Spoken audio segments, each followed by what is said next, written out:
Voici Actu Rémi, l'essentiel de l'actualité nationale et internationale.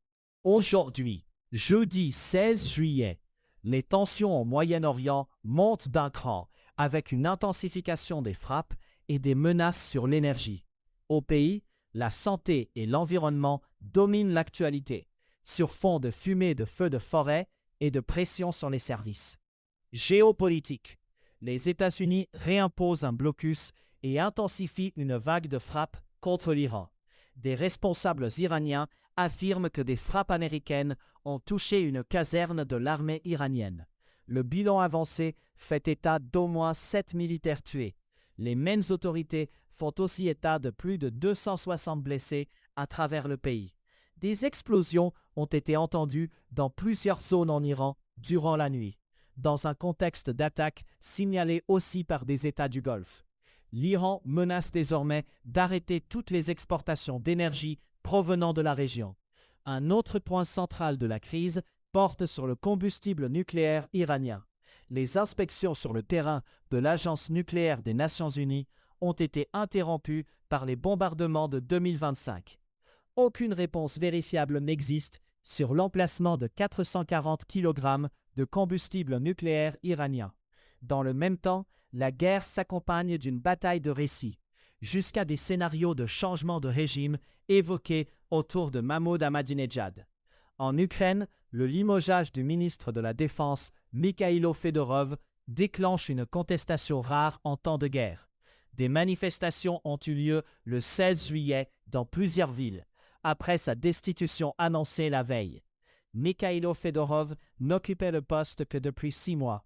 Il s'était bâti une réputation de modernisateur, misant notamment sur les drones dans un pays en guerre depuis plus de 4 ans contre l'invasion russe. Au même moment, l'Ukraine signe des ententes liées aux drones et attend des licences pour des missiles patriotes. Des députés doivent se prononcer sur une nouvelle équipe gouvernementale, dans un climat de forte tension politique. À Gaza, l'armée israélienne multiplie les frappes malgré une trêve.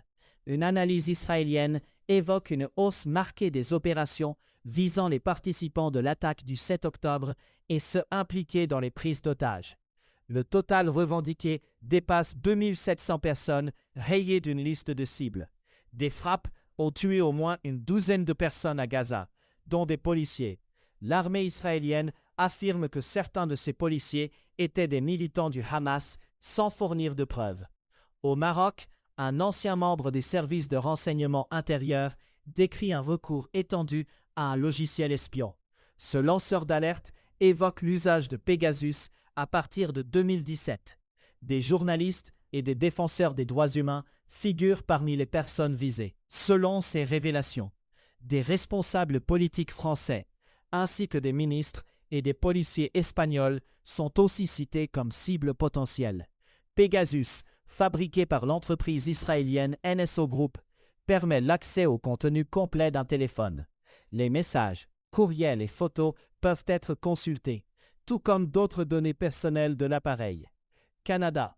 L'accès aux soins spécialisés se dégrade pour une part importante de la population. Un portrait national chiffre à 4,5 millions le nombre de Canadiens d'âge moyen et plus qui ont eu de la difficulté à voir un spécialiste. La pression risque d'augmenter avec le vieillissement de la population. Donc, population. Cette tension sur les soins se reflète aussi dans les urgences et les parcours hospitaliers, où des délais prolongés s'installent. À Toronto, la fumée des feux de forêt étouffe la ville et fait chuter la qualité de l'air. Plus de 100 feux de forêt demeurent actifs dans le nord de l'Ontario. La fumée a recouvert le ciel de Toronto et a entraîné des services sanitaires. Les autorités demandent aux résidents de rester à l'intérieur, alors que l'air s'est fortement dégradé. Le 15 juillet, Toronto a enregistré la pire qualité de l'air au monde parmi les grandes villes suivies. Le panache a aussi dérivé vers les États-Unis, en plus de provoquer des réactions allergiques chez de nombreux habitants. Dans les territoires du Nord-Ouest, l'incertitude augmente autour de la mine de diamants Ekati. Le site devait fermer en 2029. mais il se retrouve maintenant en redressement judiciaire. La société mère n'a pas réussi à trouver un acheteur pour l'exploitation. Le séquestre, PricewaterhouseCoopers, évalue combien d'employés resteront sur place à court terme. Une estimation des coûts de nettoyage et de remise en état est aussi en cours, alors que la fermeture se rapproche. En Alberta, un juge prolonge un gel d'avoirs visant l'avocat Jeff Rath. Le tribunal étend et élargit une ordonnance temporaire liée à un conflit judiciaire avec une Première Nation. Jeff Rath est identifié comme l'un des leaders du mouvement séparatiste albertain. La décision maintient une pression financière directe pendant que le litige suit son cours. Au Manitoba, des dirigeants des Premières Nations dénoncent la qualité des soins reçus par des patients autochtones. Ces critiques suivent l'expérience du chef de Little Grand Rapids, resté environ 13 heures à l'hôpital de Winnipeg. Il attendait en douleur, selon les leaders qui portent le dossier. Il réclame des améliorations concrètes dans l'accueil et la prise en charge, particulièrement dans les situations urgentes. À Ottawa, le séparatisme albertain touche aussi des échanges politiques entre Premières Nations.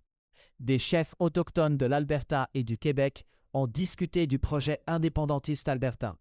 La rencontre visait à chercher des conseils et des repères, dans un contexte où les droits et les juridictions inquiètent plusieurs communautés. Science.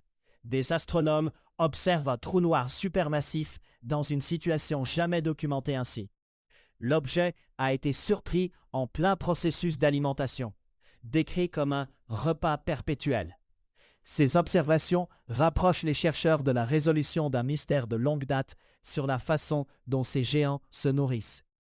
L'enjeu est concret, parce que l'alimentation contrôle la croissance du trou noir et son influence sur son environnement. Les données montrent un comportement actif, plutôt que des phases brèves séparées par de longues périodes calmes. Les chercheurs disposent ainsi d'un cas plus clair pour tester les modèles sur les disques de matière autour des trous noirs. Climat. En Afrique de l'Ouest, des inondations sur les côtes ont fait des dizaines de morts et forcé des centaines de sauvetages. Des milliers de personnes ont été déplacées après des pluies intenses le mois dernier. Des scientifiques concluent que le réchauffement planétaire a amplifié ces précipitations, transformant un épisode supposé routinier en catastrophe. Ils soulignent l'urgence d'accélérer l'adaptation et de réduire les émissions plus vite et plus fortement. Monde. Le Mexique demande des enquêtes criminelles aux États-Unis après des décès d'immigrants liés à l'agence ICE. Le gouvernement mexicain sollicite des procureurs généraux d'États américains pour examiner des cas survenus en détention ou lors d'opérations. Depuis le début du second mandat de Donald Trump, 14 immigrants mexicains sont morts en détention sous la garde d'ICE. 3 autres sont morts pendant des opérations de l'agence, selon le décompte communiqué. Cette démarche suit la mort de Lorenzo Salgado Araujo, tué par balle par un agent d'ICE à Houston. Le débat s'intensifie aussi autour de la formation des agents et de l'usage de caméras corporelles, alors que l'agence recrute davantage. Un cas rapporté concerne un agent récemment recruté, impliqué dans une fusillade ayant tué un ressortissant colombien dans le Maine. En République démocratique du Congo, l'épidémie d'Ebola continue de gagner du terrain. Le pays compte désormais 2011 cas confirmés. Le bilan atteint 754 morts selon les données du gouvernement. Des responsables reconnaissent que la réponse reste sous pression, en disant qu'ils courent encore après l'épidémie. En Italie, les familles des victimes du drame du pont Morandi attendent un verdict à Gênes. Une large section du pont autoroutier s'était effondrée sur des voies ferrées en contrebas. 43 personnes avaient perdu la vie dans la catastrophe. L'attente du jugement ravive les questions de responsabilité autour de l'entretien et de la sécurité des infrastructures. Les réseaux criminels organisés liés à l'Inde posent un défi croissant à l'échelle internationale. L'évolution du dossier Bishnoi illustre la transformation de groupes basés en Inde en réseaux transnationaux. Les autorités y voient un enjeu pour les services policiers au-delà des frontières, en raison des opérations et des relais à l'étranger. Économie. Sur les marchés des matières premières et des devises, l'or s'établit à 40 037 dollars américains, en hausse de 0,1% sur 24 heures. L'argent se négocie à 57 dollars américains, en baisse de moins 2,2% sur la même période. Le Bitcoin évolue à 64,085 en baisse. Le dollar canadien s'échange à 0,711 dollars américains.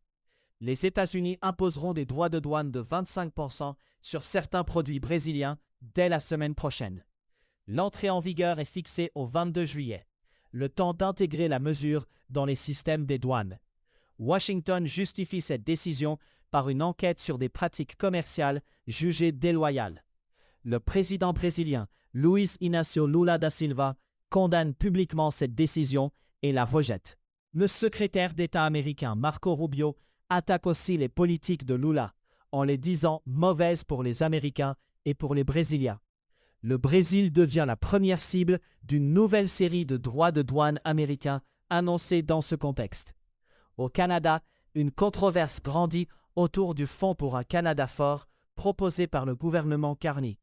Le projet prévoit d'ajouter 25 milliards de dollars au déficit pour financer ce fonds souverain. Une majorité de Canadiens s'y oppose, selon un sondage présenté comme un premier signal d'alerte pour la stratégie économique du Premier ministre. Le débat porte à la fois sur l'ampleur de l'endettement et sur la pertinence d'un tel véhicule d'investissement. Central reste le financement, alors que l'opinion publique se montre réticente à élargir le déficit. Le dossier s'impose comme un test politique sur la discipline budgétaire et la façon de soutenir l'économie.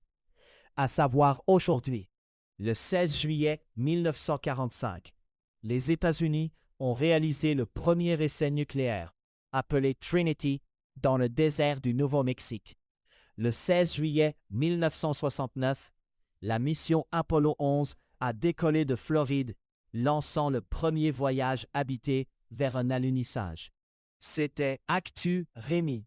Plus d'actualités sur acturemi.news.